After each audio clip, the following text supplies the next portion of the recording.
نحمده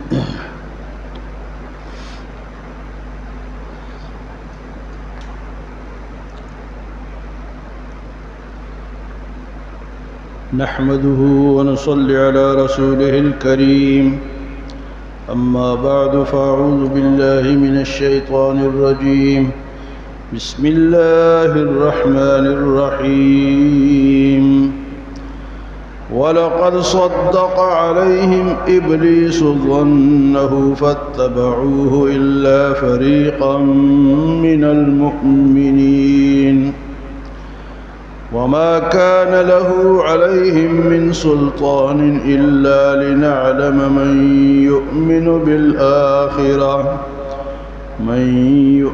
بالآخرة ممن هو منها في شك وربك على كل شيء حفيظ.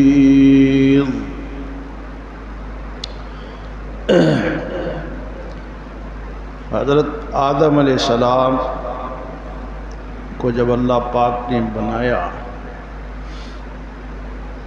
تو شیطان کو تو پتہ چل گیا کہ اب میری خیر نہیں ہے، تو شیطان نے اللہ تعالیٰ سے تو پہلے اجازت مانگی کہ مجھے لمبی زندگی دی، اللہ پاک نے دے دی. پھر اس نے آدم علیہ السلام کے باڈی کو دیکھا، ابھی جان نہیں ڈالی گئی. اس نے ٹٹولا، پاؤں کو ہاتھ لگایا تو وہ ٹھوس تھے، اس میں کوئی راستہ نہیں تھا، کوئی سوراخ، کوئی راستہ. اسی طرح بازوؤں کو، باقی جسم کو. لیکن جب اس نے دیکھا نا کہ منہ اور ناک میں سوراخ ہے، اس نے کہا چلو میرے جانے کے راستے ہیں، میرے جانے کے راستے. تو وہ منہ اور ناک کے ذریعے سے انسان کے اندر داخل ہوتا ہے. تو اہل سبا کو تباہ کرنے میں بھی اس کا کردار تھا. وہ اللہ کی نعمتوں سے بندوں کو ناشکرہ بنا کے نکالتا ہے، بندوں کی تباہی آتی ہے.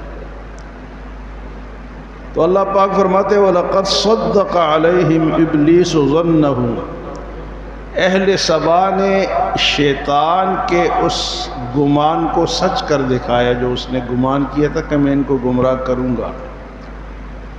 وَلَقَدْ صَدَّقَ عَلَيْهِمْ إِبْلِيسُ ظَنَّهُ فَاتَّبَعُوهُ، انہوں نے اس کی تابعداری کی. إِلَّا فَرِيقًا مِّنَ الْمُؤْمِنِينَ، لیکن کچھ لوگ ایمان والے جو بچے. باقی سب نے اس کی بات مانی. جب بات مانی تو اللہ تعالیٰ کی نعمتوں کا کفر کیا، ناشکری کی، اللہ نے سیلاب بھیجا اور سارے کے سارے تباہ ہو گئے. تو یہ شیطان کی قسم ہے، وہ چھوڑے گا نہیں. لیکن اللہ پاک فرماتے کہ زبردستی وہ نہیں کر سکتا. وَمَا كَانَ لَهُ عَلَيْهِمْ مِنْ سُلْطَانٍ، اس کی کوئی زبردستی نہیں انسانوں پر. إِلَّا لِنَعْلَمَ مَنْ يُؤْمِنُ بِالْآخِرَةِ، مگر یہ کہ اللہ پاک جاننا چاہتے ہیں کہ کون آخرت پر ایمان لاتا ہے. آزمائش کے لیے اس کو چھوڑا ہوا. إِلَّا لِنَعْلَمَ مَنْ يُؤْمِنُ بِالْآخِرَةِ ممن هو منها فی شک، کون شک میں پڑتا ہے کہ آخرت ہے یا نہیں. شک کس کو یقین ہے اور کس کو شک ہے. وَرَبُّكَ عَلَى كُلِّ شَيْءٍ حَفِيظٌ، اور تمہارا پروردگار جو ہے وہ نگہبان ہے، وہ ہر ایک آدمی کو دیکھتا ہے. تو یہاں اللہ پاک نے فرمایا کہ شیطان کا یہ گمان انسانوں کے متعلق یہ کہ میں ان کو گمراہ کروں گا. تو آج بھی اکثریت کس کی ہے جی؟ گناہگاروں کی ہے یا کافروں کی؟ آج بھی اکثریت انہی کی ہے. 8 ارب انسانوں میں مسلمان کتنے ہیں؟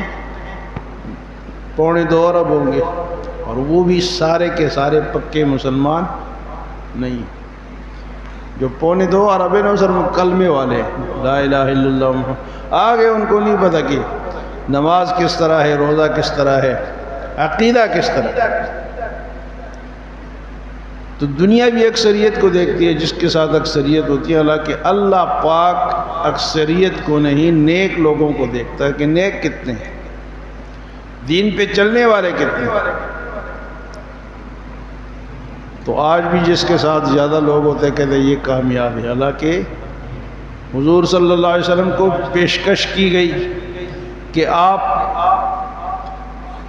یا تو ہمارے ساتھ ووٹنگ کرا لیں کہ کون زیادہ ہے، آپ کے ساتھی زیادہ ہے تو آپ کو مانتے ہیں، ہم زیادہ ہے تو ہمیں مانو۔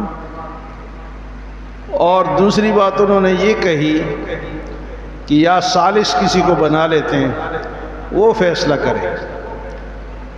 تو اللہ پاک نے قرآن میں فرمایا افمن یبتغی حکما، ہم اللہ کے سوا کسی اور کو حاکم مانے؟ اللہ نے بتا دیا کہ میرے بندے وہی ہیں جو میرے راستے پر ہیں، باقی پوری دنیا پر اللہ نے پیدا کیا، اللہ حساب بھی لے گا۔ فرمایا کہ ہم کسی سے فیصلہ نہیں کرواتے، ہمارا فیصلہ کون کرتا ہے؟ اللہ کرتا ہے۔ تو فیصلہ اللہ کے ہاتھ میں ہے، اکثریت کو نہ دیکھیں کہ وہ لوگ زیادہ ادھر ہیں، اگر زیادہ گمراہی کی طرف ہے تو ہم بھی ادھر چلے جائیں۔ خاص کر کے آج کل سیاست میں لوگ کہتے ہیں جمہوریت ہے جی، جدھر زیادہ ہے۔ وہ علامہ اقبال نے کہا نا کہ بدترس از طرز جمہوری غلام پختکار شو، ایسے جمہوریت سے ڈر اور کسی اچھے آدمی کا دامن پکڑ۔ بدترس از طرز جمہوری غلام پختکار شو کہ از مغز دو صد خر فکر انسان امی آید، کہ 200 گدھوں کا دماغ ایک انسان کے برابر ہے۔ یہ 200 گدھے جمع کر لو اور ایک انسان کو لیا تو انسان بہتر ہے یا گدھے بہتر ہے؟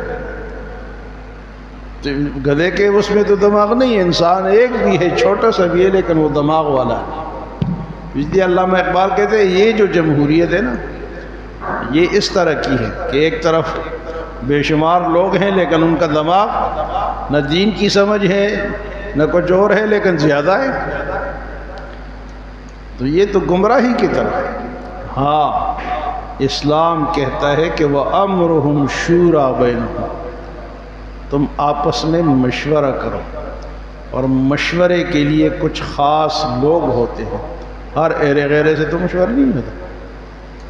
مشورے کے لیے ایسے لوگ تلاش کیے جائیں جو کہ صاحب رائے ہوں، ان سے رائے لے کے حکومت بنائی۔ دنیا کے ایک طرف جاہل ہے اور ایک طرف عالم ہے، دونوں کا ووٹ برابر ہے۔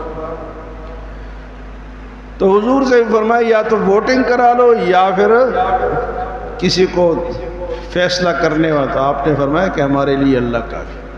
تو یہاں بھی شیطان نے اہل سبا کو گمراہ کیا، انہوں نے اکثریت نے کس کی بات مانی؟ شیطان کی بات مانی، تو غرق ہوئے، تباہ ہوئے اور ناشکری کی۔ دوسری بات اللہ پاک نے فرمایا کہ شیطان جو ہے وہ کسی کے ساتھ زبردستی نہیں کر سکتا، وَمَا كَانَ لَهُ عَلَيْهِم مِّن سُلطان، زبردستی نہیں ہے اس کی، وہ تو وسوسہ ڈالتا ہے، پیچھے ہم خود چل پڑتے ہیں، باقی کام ہم خود کرتے ہیں۔ تو قرآن جو ہے وہ ہمیں سیدھا راستہ دکھاتا ہے، صحیح بات بتاتا ہے۔ اللہ ہمیں قرآن کو سمجھنے اور پڑھنے اور سینے سے لگانے کی توفیق عطا فرمائے۔